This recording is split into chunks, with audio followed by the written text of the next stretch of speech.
So we got old Jack on the phone. He's helping us just scale the injector so we can... Jack, you ready to hear the first start of the 180SX Type X I got from you? Oh, man, I'm ready for that. Jack's ready. Yeah, Let me take it out of gear so I don't drive into somebody's GTR, which I almost just did. Nope. We're going to try. We have to kind of put a battery that doesn't fit in there. Crooked Jack, you'd like that. You ready? Oh, I would not like that. I just want to hear it run. Here we go. All right. Sounds weak still. Good morning and welcome back. And if you haven't had a very chance to win the 180SX Type X, link's in the description, tommyfyeah.com. Here it is. And like I just showed you, on the last video we were having an issue where the car had a voltage issue. Well, so we thought it was just cranking really slowly, etc., etc. Well, come to find out, and this is why we like to use factory stuff. Currently, we are diagnosing a fuel pressure issue that allowed us to see roughly like 180 PSI of fuel pressure. It blew a line in the tank, blew a line outside of the tank, and what was crazy is when we were checking fuel pressure, Josh is only one man and no one was out here. That gauge, when I came out, was in between the highest and lowest, and I'm like, why is it going backwards? Well, unknown to me, it was actually doing a couple 360s. Yeah. So, Josh took the radium fuel pressure regulator apart, and that we called them, and they said 1 in 1,000 of these get stuck. The ball gets stuck in the little crimp, and we're hoping that's the issue. We're going to run to our boys at Wiring Specialties. They have another one in stock. We're hoping in this video we can diagnose our problem. We still don't have our battery, but we figured out a way to get it to crank good, diagnose our problem, and get the car to fire for the first time. Can I explain briefly? Sure.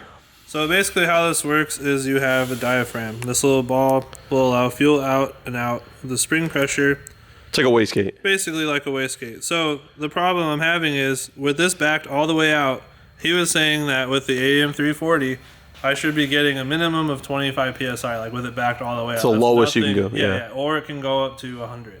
We got more than that. Yeah, and so with the slightest pressure in my finger on this, it will not allow anything past with air at all. But without pressure, what does it do? It will fly off because there's nothing like to hold this. You have to like barely seat that. Oh, I see what you're saying. But I can't even compress this with my finger. This Yeah. is their weakest spring. It allows up to 900 liters per hour, I think it said. So it's just not doing. So just with your finger resting on it right now, you blow into that, nothing happens. No. Which is what, so, and that's on the return. So our injectors are seeing 200 PSI, whatever it is, Yeah. but then it's not able to go past, so it's like deadheading. Yeah. So it's like basically if you have a garden hose on, you just fucking tie a knot and then just let it run and rage. So why wouldn't the car start though? You think just the fuel pressure is just, It's so high. it's just, I've never experienced too high. I mean, I've experienced too high, but not so high. Like 45 to 50. Yeah, and we maxed the gauge out, which, what does the gauge go to? 100. And we maxed it out, I think it went around twice. Yeah. And there's no restriction in the return side. None of that. Right. You can blow straight in the tank, so that eliminates all. So we called them and they said 1 in 1,000 the ball sticks, whatever that means. Maybe it's 1 in 200, maybe it's 1 in a million. We don't know, but we got lucky. It's like we won the lottery, but backwards. It's like we won the opposite of the lottery. So we're gonna run over there. We're gonna get this thing correct, and hopefully it fires. So I'm gonna go there now. Wiring Specialties came through and had it in stock. So we have the old one here and the new boy. They're gonna look identical, I assume. Hopefully. The 00 was black, the 01 was green, so hopefully we got the black. Yeah. That's it. Okay. Well, we'll see how it goes.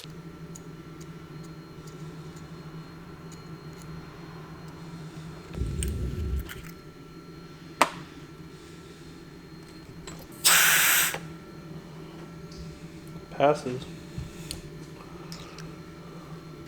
Oh yeah.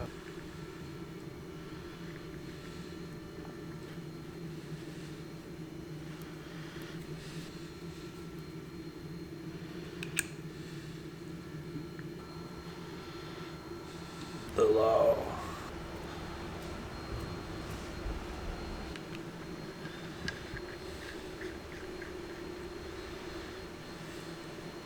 So here's our new one assembled, configured correctly. I had multiple different ways just testing pressure back and forth, but this is how it should be. we'll connect it and see if we can get down to that pressure.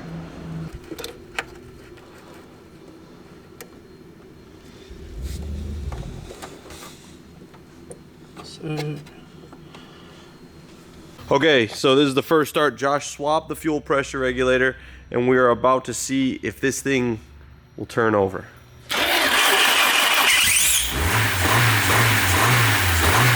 Wonder what that squeak was. It's alive. So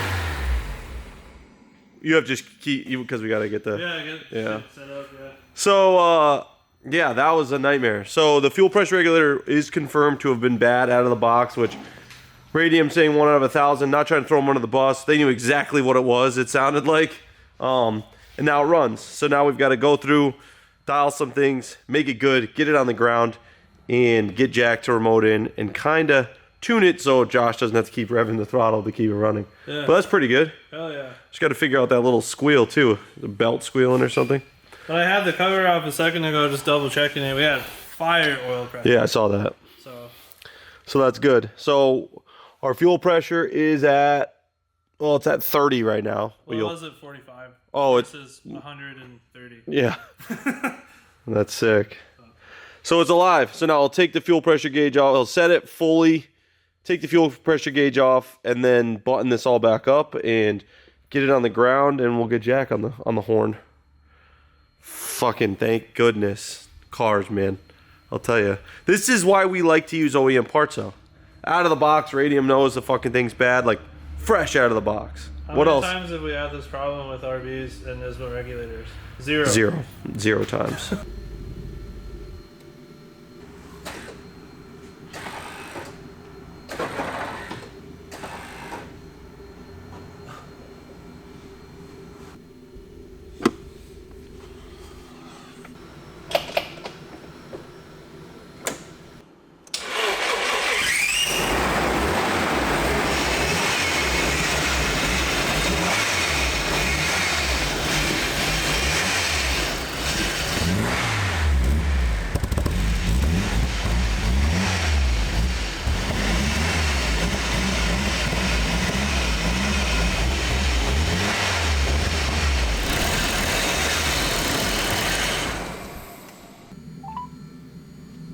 How are you?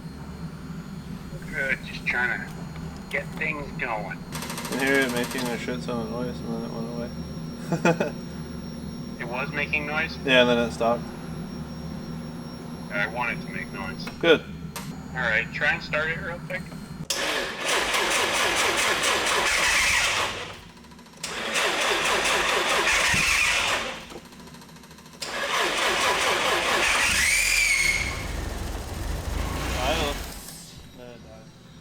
See if we can get the car to run.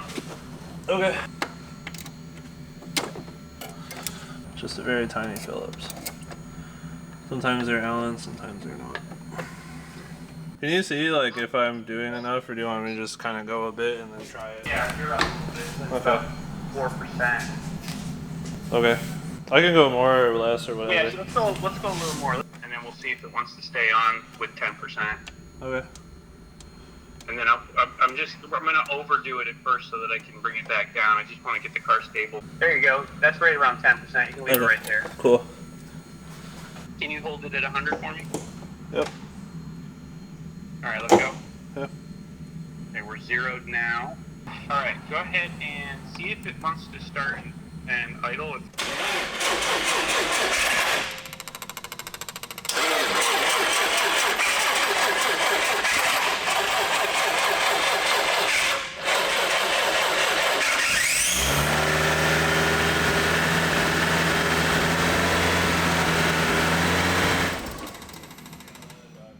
Okay, try again. Test it.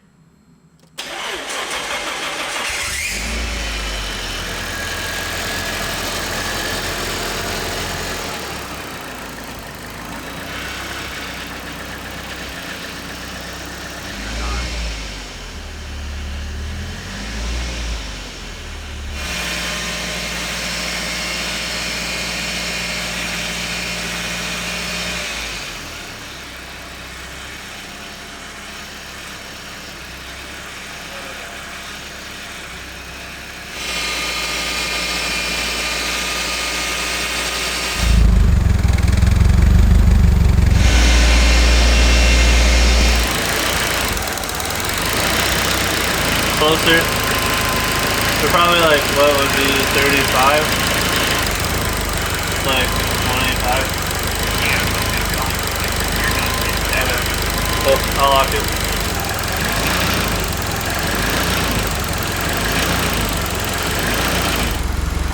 Alright, I'll bring the hood up.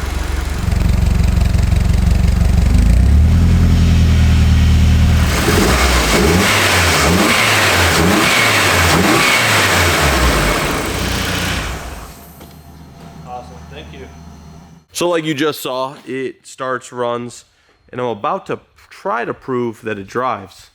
We're gonna pull it outside to get a thumbnail, to move it, and then we're gonna run. Well, I'm not gonna tell you what we're gonna do after that. So let's do this, and then just pray for me. I just want it to move. That's it. I just want it to move. Yeah, I mean, it charges, power steering works, etc. So even the thermostat open, which I'm Oh yeah. I'm about to witness the first start and run. You ready?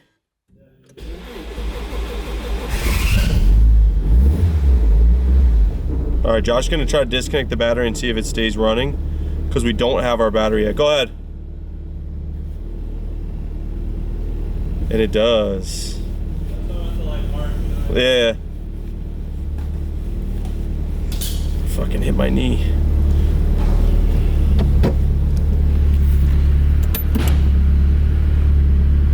Do we have a check engine light? Yeah. All right, let's go. It's still there. You know what I don't have? What? Tack. Yeah. Why? He said it was a setting that could be fixed. Oh, okay. So we could just fix that. Whoa. Whoa, where's Mike? You got your camera, Mike? Yep. I don't know why it's so exciting every time a new car runs. Because to be fair, oh, power steering's making a little noise, so we'll bleed it. To be fair, we didn't really do a ton to this car. But after such an extensive like tear down, even if you just put all the same parts back together, I guess it's pretty exciting when it starts and runs. Ooh, that e-brake works good too. Shit. Well, there you have it, boys. There you have it. The 180SX Type X starts, drives, moves under its own power.